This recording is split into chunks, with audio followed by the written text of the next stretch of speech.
Hey, I'm Kev Kermasko and welcome to Power Oversteer, and in today's episode we are reviewing the 12th round of the 2013 FI Formula 1 World Championship, the Italian Grand Prix held at the legendary Monza circuit. And it was an interesting race. Again, it wasn't the most exciting race, a bit like Belgium, but it had its talking points, and again we had that old familiar finger at the front. And to talk about that race, of course, we begin with the race recap. So as I like to do with these race recaps now, let's talk a bit about qualifying at first. And it's a front row lockout for Red Bull, just like in the start of the year at Australia. But in third was a shock. It was Nico Hulkenberg in the Sauber just after he's done 26, and putting himself in the shop window there brilliantly in this Sauber. Head of the two Ferraris with Massa out qualifying Alonso. Nico Rosberg was 6th. Daniel Ricciardo in 7th in that Toro Rosso. Hasn't he run well since he's been confirmed at Red Bull, or been very strongly linked with Red Bull? Then we had the two McLarens of Sergio Perez and Jenson Button, and then John O'Fern in 10th in the other Toro Rosso. So it was a very strange top 10 in qualifying. That's because the two Lotuses got knocked out in Q2, along with Lewis Hamilton in 12. He kind of got blocked a bit by Adrian Sutil, even though I'm unsure how Sutil was like in the middle of a corner and Hamilton came up to him in the middle of a corner. I don't know where Sutil could have gone. Maybe should have lifted a bit earlier, but he's going for a qualifying lap. But there's a fine line between blocking and what's not blocking, it seems. So yeah, that's what happened in qualifying to Hamilton. And Sutil, he qualified 14th but started 17th behind Pastor Maldonado. Paul Di Resta, not a weekend for Force India to remember. Esteban Gutierrez, and then Valtteri Bottas, and then Guido van der Garde was the best of the newer teams, continues great form ahead of Charles Pic, Jules Bianchi and Max Chilton. So the race, let's go to the start of the race. And Sebastian Vettel led into the first turn, locked up his tyres though, but managed to keep ahead of Felipe Massa, who stormed up to second from his starting grid slot. Nick Hulkenberg fell back a bit, and we also saw, I think it was one of the Lotuses, I'm not sure if it was Grosjean or Raikkonen, who had a great start but then locked up and went into the back of Sergio Perez, so he missed the first turn and Perez had to rejoin later and then slot in. And then into Della Loggia we saw Paul Di Resta in the Force India. He just went in there like a charging chariot, forgetting to brake. And so he locked up and hit the back of a Lotus. This time I think it was Grosjean, but that broke his front left suspension. His wheel was in the air like that with the tethers. And he was out of the race. For the first time in his F1 career actually, he was out on the first lap of a race. And so it was a good pattern at the front with Vettel in the lead and then Massa behind. And then there was Webber and Alonso fighting. But Alonso made his way past Webber on lap 3. Around the outside into the Della Loggia. It was great pass from Alonso. He managed to hold it around the outside. Fortunately, there was a bit of contact with Webber on the exit of the Loggia going into the Desmo, where Webber's front right end plate got a bit of damage. But it was Alonso who got past and made the move. And then he got past Massa into turn on lap 8 into the Rettifilo. Kind of let past in the end as Massa confirmed. And then soon after that, in the midfield, Lewis Hamilton, who was fighting with the likes of Jenson Button on the fringes of the top 10, on his harder tyres I think he was on that 13. He actually had a slow puncher and had radio issues as well, and so he had to pit very early for his stop. Then on that 15 we saw John O'Fern retire from 9th, who was just ahead of Button. He retired with a transmission problem out the Della Loggia. His car just gave up there, a bit like Antonio Luzzi, who retired at that same spot in the Force India, I remember, in 2009. So we had a nice stable pattern at the front. It was good fight in the midfield with the likes of Grosjean and Perez there. But on that 24 we saw the Red Bulls pit. Actually Vettel pitted early with a flat spotted tyre from that turn 1 on the first lap. and Webber pitted early as well because they had gearbox issues, and gearbox pressure was getting a bit too high, and so they wanted to manage that and wanted to pit a bit early. We also saw Hulkenberg pit on the next lap, and we also saw Massa then pit as well. But Webber managed to jump Massa in the pit stops. However, Fernando Alonso said out a few laps later, Ferrari just wanted a different strategy, just keep Alonso out there and make that last stint a bit shorter. But Hulkenberg was out behind Kimi Raikkonen, who was stuck there in the midfield. On that 29, Webber was right behind Alonso with Massa and Raikkonen right behind. Hamilton was behind Rosberg as well, then got past him into turn 1 on the Rettifilo. And Hamilton didn't set the fastest lap, and he was like a man on a mission here on that 38. Unfortunately, he did have to pit on that 39 though, and so he rejoined in around 14th, and then it set up for a nice fun last few laps with him trying to make his way into the points, and into the points he did make his way.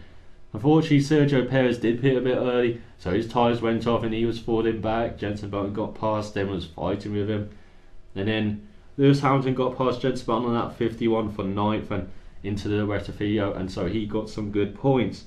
While Perez dropped back to 12th with Kimi Raikkonen passing him in the end, who got up to 11th. But in the end, the finishing order was Sebastian Vettel winning from Fernando Alonso by 5.4 seconds. This was because Red Bull had gearbox issues throughout the weekend, and Vettel had gearbox problems in the last stint there, and so he had a short shift from, I think it was 5th to 6th for him, and for Webber it was from 2nd to 3rd, I think, or 3rd to 4th. And so they had the short shift and protect their gearboxes, so Alonso really did catch up in the end, but Vettel for the most part was leading that race from 10 to even 15 seconds at times. Webber was right behind Alonso with Massa 9.3 off the win in 4th. Hulkenberg was just a second behind Massa in the end. Great performance from the Sauber drivers to back up that qualifying performance by getting a top 5. The most points Sauber had scored all season. Nico Rosberg was 6th, right behind Hulkenberg. Then Daniel Ricciardo in 7th. Great result for him, equals his best finish in Formula 1, just like in China. Romain Grosjean was right behind Ricciardo in 8th. Lewis Hamilton was 9th, just behind Grosjean. And then we had Jenson Button in 10th, getting the final point for McLaren, just ahead of Kimi Raikkonen. Sergio Perez was 12th, Esteban Gutierrez 13th, Pastor Maldonado 14th, Valtteri Bottas 15th, Adrian Sutil, who was running 12th until the penultimate lap when they retired him with brake issues, in 16th. Charles Pic 17th, only a lap down in the best of the newer teams. Van der Garde was 18th, Jules Bianchi 19th, Max Schell was 20th, and last with John Verne and Paul di Resta at their retirement. So that is my race recap. Let's go into the winners and losers now. So the winners and losers of the Italian Grand Prix. Let's start with Red Bull, big winners in the constructors and for Vettel in the drivers. Again, extending that lead by 7 points over Alonso. He just had a very lovely race. Sebastian Vettel at the front, led from almost from start to finish, and he did have those gearbox issues at the end of the race, and he did have that flat spotted tyre in the first stint, but he was lucky behind him. He had like Alonso batting his way through for most of that first stint, and then he had Webber and Massa fighting as well. So the guys behind were kind of preoccupied for parts of the stint, and so he could extend that lead and maintain the gap there afterwards. Even despite those gearbox issues in the last few laps, he just managed to keep in the lead of this very short Italian Grand Prix. Only an hour, 18 minutes, 33 seconds, 1:3.52. Probably the shortest race of the season. Mark Webber in 3rd, finally got a podium in Italy. Great to see in his last Italian Grand Prix. And he did have that end plate damage from when Alonso passed him into the Della Roggia, but he also pitted early because of kind of a loss of gearbox pressure as well. And so they were very cautious on protecting that gearbox from quite early on in the race, it seemed, and he was glued to Alonso's gearbox for most of that second stint. He just couldn't make his way past in the end, and less than a second behind Alonso and 6.3 behind his teammate Vettel. So, it was a very good race for Webber, and he was kind of caught up behind Massa for that first stint, and behind Alonso for the second. So he's always stuck behind a Ferrari for that race, but a very good result for Webber in the end, getting a podium. Ferrari second and fourth, Fernando Alonso in second, and even though Massa did let him through, he worked his way into that position after making a great move on Webber in those early laps in the Roger, and he just did not have the pace for Vettel really, that Ferrari, but he got another second place. It's a very good result for Alonso, even though he's now 53 points behind Vettel, over 2 race wins behind now. It's looking hard to catch up to him, especially as we go to Red Bull territory now, with Singapore, with Korea, with Japan, with India, with Abu Dhabi and America, and maybe even Brazil as well. So all the remaining races seem to be favoured for Red Bull, and that's kind of worrying for Alonso and Ferrari if they want to really battle for this title. Felipe Massa in what is now his last Italian Grand Prix for Ferrari. Great fourth place, fighting with Webber in that first stint. Then the second stint didn't quite have the pace for Webber and Alonso, but he's just always that distance back there, and in the end he was only a second ahead of Nico Hülkenberg in the Sauber Ferrari. So it was a very good race for Massa, and not much more he could probably have done in that race, quite frankly. Let's talk about Sauber then. Let's talk about Nico Hülkenberg. Big surprise this weekend, and it might be bad for Sauber how they're so fast. They're showing the lack of downforce they have in the car, but Nico Hülkenberg right on it all weekend. Top 3 in qualifying, brilliant result. Just snuck in there while we were too busy concentrating on Vern's rally skills, and he just got in there and in the top 5 in the race. He did drop down a bit at the start, but never really dropped down in the race afterwards. He even just stuck there to the Ferraris and even Webber in the Red Bull as well, and in the end just 10 seconds off a win. That's incredible for Sauber, especially considering the early part of the season where they're struggling not to get that, but just 10 seconds behind for Hülkenberg. That was great to see, and as I said, most points they scored all year. Before this they only had 7 points, now they've got 17. It's incredible, that is. So great to see from Hülkenberg. And Gutierrez 16th on the grid, pretty normal for him in his rookie season, and 13th in the race, just a couple of seconds off a point. So he's not quite got the pace of Hülkenberg. He's about 3/10 of a second to about half a second behind him.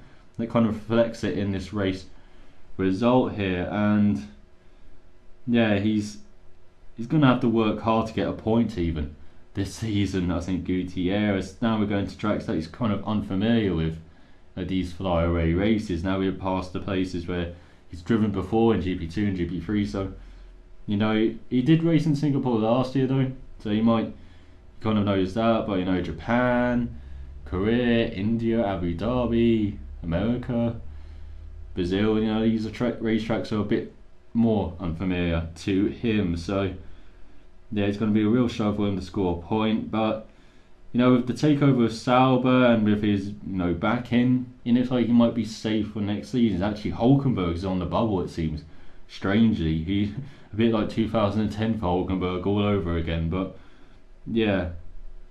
great for Gutierrez.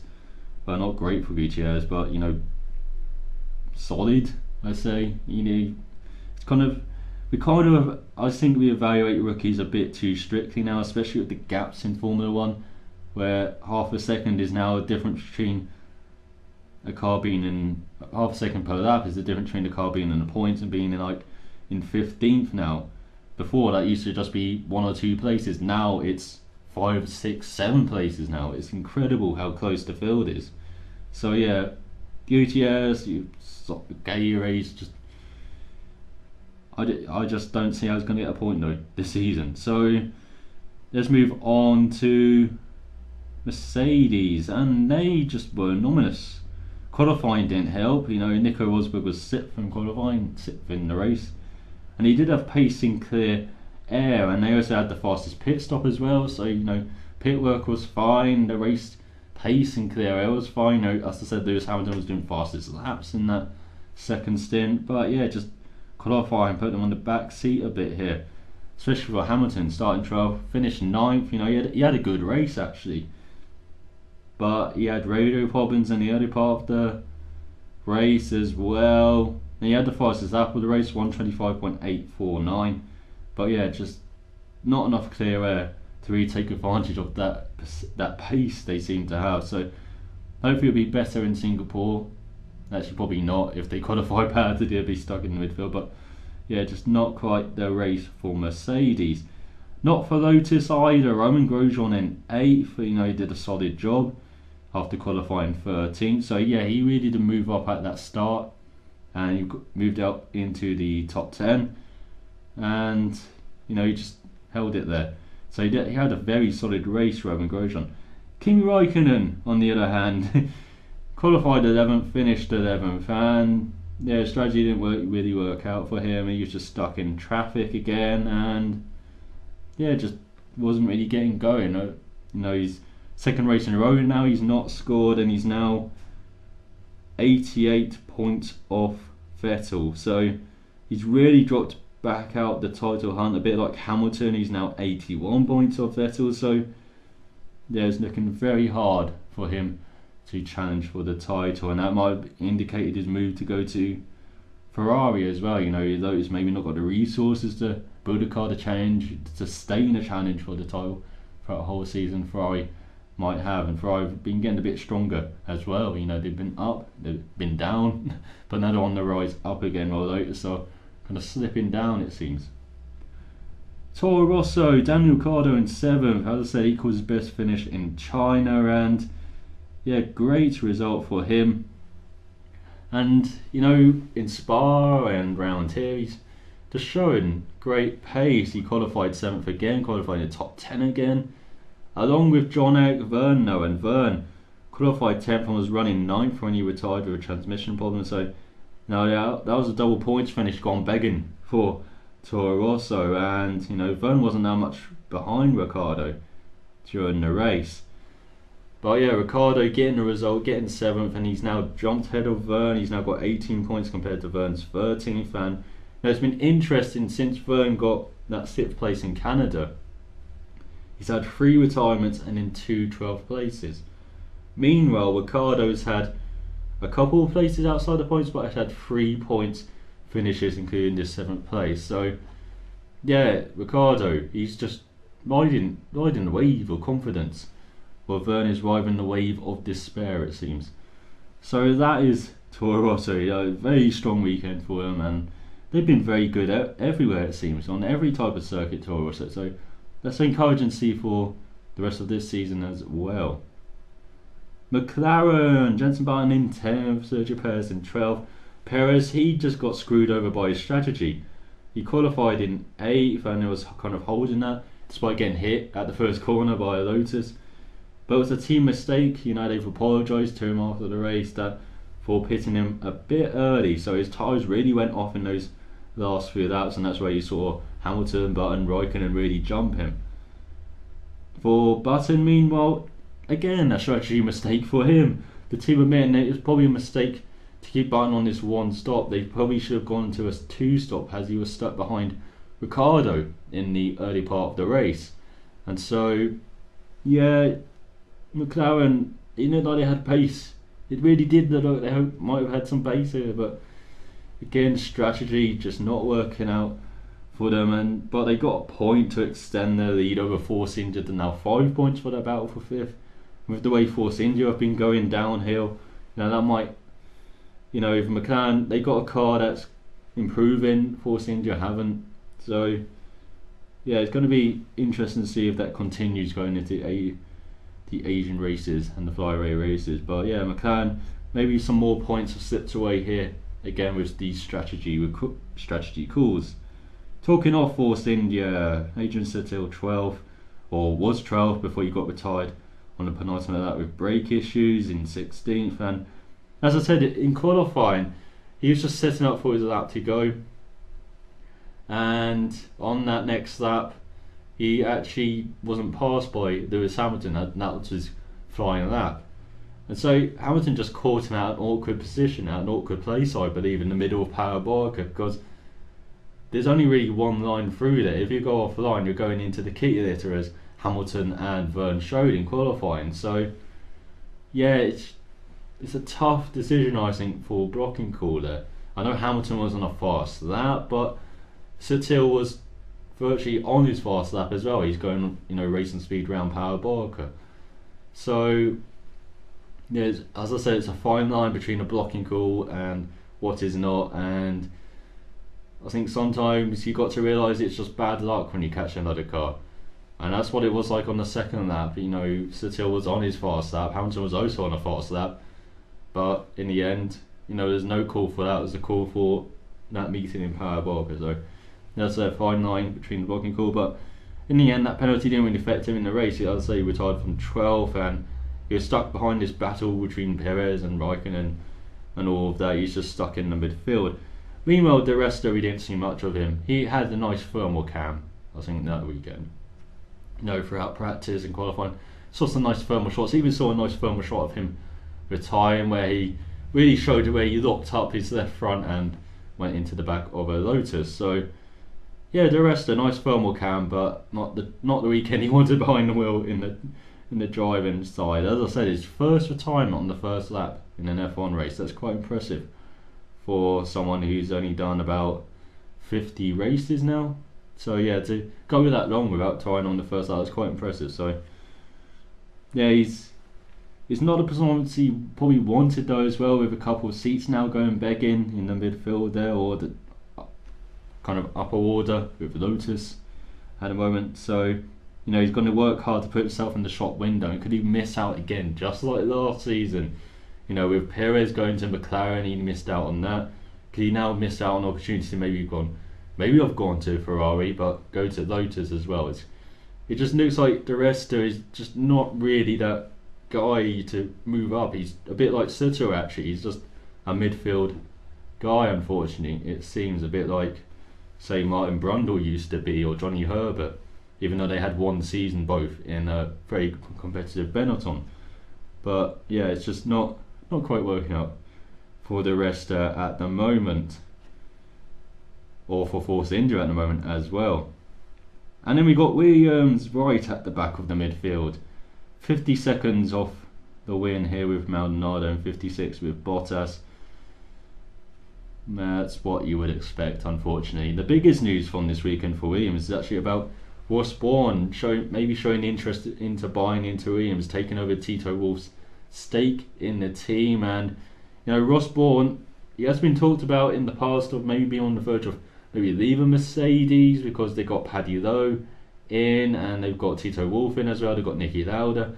They've got lots of big heads there, and maybe too many big heads there at Mercedes. And so maybe Ross Brawn looking at Williams is maybe looking at a way out of going to another team as well. So it'd be interesting to see if there is some basis for this rumour. But yeah, I would say likely, based on the situation basically at Mercedes, and the situation at Williams now. They've got Pat Simmons there. They're building kind of a base for the future again, bit like they tried to do a couple of seasons ago, and it worked out last season. But then Mark Giddon left, I remember, and now Mike Coughlin is gone, and so they're rebuilding again Williams. And so now every time they take a step forward, they're taking two steps back. So maybe bringing Ross Brawn in, it would be another step forward again. So that's the interesting situation at Williams. Not the race, that was average for this. That's par for the course for this season. But yeah, very interesting developments off the racetrack maybe. So the newer teams, Caterham and Marussia, and Caterham 2 over Charles Pic worked out pretty nicely. For Guido van der Garde though, it didn't work out nicely. He did do a 2-stopper, but for one of them his pit crew weren't there. They weren't prepared at all. So he had a phantom pit crew, and so he had to go back round and come in. So yeah, that really kind of ruined Van der Garde's race in respect to beating Pic out. And then you have the Mauritius with Bianchi and Chilton basically complaining about losing too much time with the blue flag situation. And I do have sympathy for the backmarkers of the blue flag situation. I look at other series such as IndyCar where they're kind of less, where they're a bit more lenient actually with blue flags, where they let the guys have their own race, only if they're really in the way of the leaders do they force them to move over. But in F1 it's much stricter, you have to, even if you see a blue something, you have to pull over. So yeah, so I have sympathy for Mauritius, but they just don't have the car to match Caterham at the moment, and that's the big concern for them, especially going into, say, Singapore, where we kind of expect safety cars, and where there's going to be perhaps carnage as well. And then you've got races like Brazil as well, where again there could be safety cars. It depends on the weather, a bit like last season, or races like Japan as well, where there could be incidents as well. And so yeah, I think they'd probably just concentrate on next year. It's probably the best course of action, but they do want to get that 10th place and get some money as well, and they haven't done that since they come into F1. It's been Caterham who've got that 10th place. So yeah, not quite on the pace of Caterham, and it's concerning for the future, but maybe they got to think about the future, about 2014 instead of think about this year as well. It's always that balancing act with these smaller teams who don't have the resources. What do they concentrate on? It's kind of hard for Mauritius there. So yes, that is my winners and losers. Rambled on a bit too long, I think. Let's do some rewards with Of the Race. So, Of the Race and driver of the race, and there's quite a few. No, it's going to be Nico Hülkenberg. I think you can't give it to any other driver, even though Vettel was supreme all weekend and Alonso did well in the race. I think you've got to give it to Hülkenberg in that Sauber, qualifying third and finishing fifth out of nowhere really for Sauber. As I said, it might be bad for them, highlighting their lack of downforce on the car and how well suited this low downforce package was it to it, but he produced when he had the opportunity. He took advantage of the opportunity, a bit like, say, Brazil 2010 when he was last across the line. He took advantage of that and got the pole, even though his previous lap before that was enough for the pole as well in Brazil and that Williams. And he took advantage of the opportunity in the Force India last season to lead at Brazil. And so yeah, he's this guy. He just once a year really does show his head above the water. It really is like look at me sign on his chest, and he really did that this weekend, Nico Hülkenberg. And with the way the silly season has gone now with Raikkonen to Ferrari, I wonder who's going to be in the top. Who's going to be in the frame for that Lotus seat. I wonder if it's going to be a Hülkenberg there. There's been rumours that it might even be Maldonado as well. It's going to be big interesting to see if he's done enough to put himself in the shop window enough, to maybe move up the grid. And as I said, if he doesn't get that seat, it could be like a situation in 2011 where he has to sit out a year, incredibly, because of Sauber. Of course, they have Sorokin, who announced to the world in Italy that he most likely will get a race seat if he's prepared enough, and he's done all of the mileage to get a super license. And so yeah, it's another tough situation for Hülkenberg again, sadly, but he was driver of the race for that Italian Grand Prix. Team of the race, and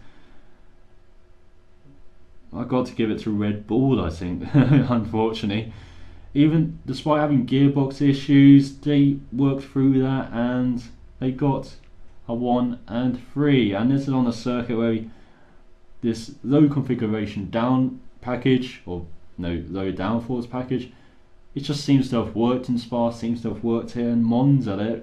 They're so brilliant everywhere this year. It must be demoralising for Ferrari, for Mercedes. They're now over 100 points ahead of Ferrari in the constructors, 104 points ahead, and seeing them be so good everywhere now,